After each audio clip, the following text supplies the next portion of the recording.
के दिव्यदेव पार्षजन अंतरिक्ष में शांत रहे हैं।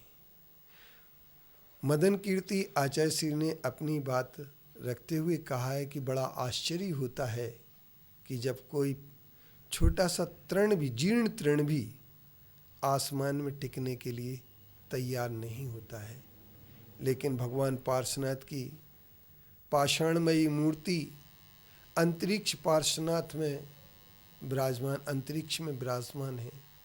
इससे के लिए किससे कितना आश्चर्य नहीं होगा। यदि इस सत्य को देखना है तो चलो एक बार हम शिरपुर चलें, और जब हम शिरपुर चलेंगे तो हर व्यक्ति के लिए शिरपुर एक में देखा हुआ अर्थ है। आज भी मंदिर मूर्ति के नीचे से कपड़ा निकल जाता है, यह अतिशय है। परंतु मैं एक बात आपसे कह देना चाहता हूँ, अतिशय हो या ना हो, परंतु भगवान की वीतरागता तो अवश्य है। जब वीतरागता प्रभावित होने लगी हो तब हम सब लोगों का एक कर्तव्य बनता है कि उस वीतरागता को संरक्षित और सुरक्षित करें, क्योंकि वीतरागता के दर्शन करने से सम्यक दर्शन होते हैं, जिनबिंब का दर्शन करने से सम्यक दर्शन होते हैं। आचार्य समंतबद्ध देव कहते हैं कि सम्यक दर्शन से संपन्न जो होता है वह चंडाल हो करके भी देवों से पूज्य होता है। क्योंकि हमारे यहाँ जातिगत नीचता से कभी भी नफरत नहीं की जाती है। हमारे यहाँ अगर नफरत की जाती है तो कर्म, नीच कर्म से, हिंसा, झूठ, चोरी, कुशील, परिग्रह, ये 5 जो पाप हैं, इन पापों से युक्त व्यक्ति से नफरत की जा सकती है, लेकिन जो पाप से युक्त है उससे नफरत नहीं। क्योंकि अपराध से घृणा की जाना चाहिए, अपराधी से नहीं। हमने बड़े बड़े पापियों को, पतितों को पावन होते हुए देखा है, और वे बड़े बड़े पापी भी पावन बन जाते हैं। जैसे प्रभु पतित पावन में अपावन, चरण आयो शरण जी, यूँ बिरध आप निहार स्वामी, मैट जामन मरण जी। पतित होते हैं जो वो पावन बन जाते हैं, महान बन जाते हैं, बहुत उत्कृष्ट बन जाते हैं। और हम ये कह सकते हैं उनकी उत्कृष्टता इस बात के लिए होती है कि वो कभी महान से महान भी बन जाते हैं। तो आओ हम सब मिलकर के इस उत्कृष्टता का अभिनंदन करें और जातिगत नफरतों से दूर हटें, और हम ये तय करें कि हम जो सम्यक दर्शन हैं उस सम्यक दर्शन से युक्त हर व्यक्ति की पूजन करेंगे। देव भी पूजन करते हैं तो हम भी उसे पूज्य मानेंगे। पूज्य का अर्थ ये नहीं है कि हम उनके अष्टद्रव्य चढ़ाने लगेंगे।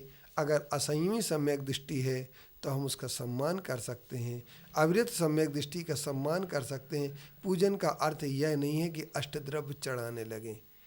इसमें बहुत सारी बातें आ जाती हैं।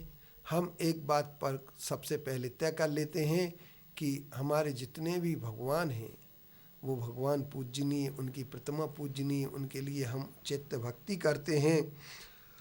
और हम ये कह सकते हैं कि सचमुच में हमारे जो प्रभु परमात्मा है वो इतने पूज्य हैं कि हम उनकी पूजनीयता के लिए हमेशा सिर माथे रखे रहते हैं, क्योंकि सम्यक दर्शन से ही भगवान की पूजनीयता है। जब तक सम्यक दर्शन, सम्यक ज्ञान और सम्यक चारित्र्य की जो प्रेरणा वहाँ से मिलती है, क्योंकि भगवान की मूर्ति से सम्यक दर्शन की प्रेरणा मिलती है और व्यक्ति सम्यक दर्शन को प्राप्त कर लेता है। तो आओ हम सम्यक दर्शन को प्राप्त करने के लिए एक बार अंतरिक्ष पार्श्वनाथ सिरपुर अवश्य चलें। सिरपुर की यात्रा आपके लिए तीर्थ रक्षा का एक अहम कदम है।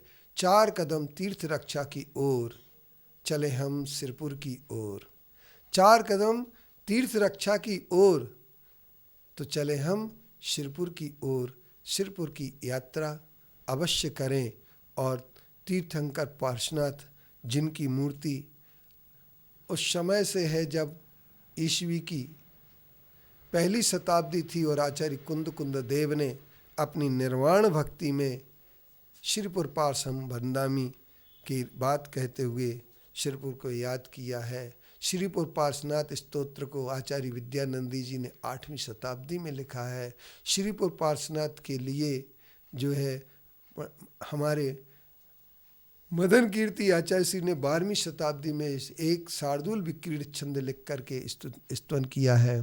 तो हम सब लोग देवों के भी देव पार्श जिन जो है उन देवादिदेव पार्श्वनाथ भगवान के लिए हम नमस्कार करते हुए और उनके लिए हम यही कहेंगे कि आज आप सबके लिए श्रेष्ठतम जिन मत की प्राप्ति हुई है, उस जिन मत के लिए आप सब लोग वंदना करते हुए और अंतरिक्ष पार्श्वनाथ की वंदना के लिए अवश्य आएं, यही हमारी प्रेरणा है।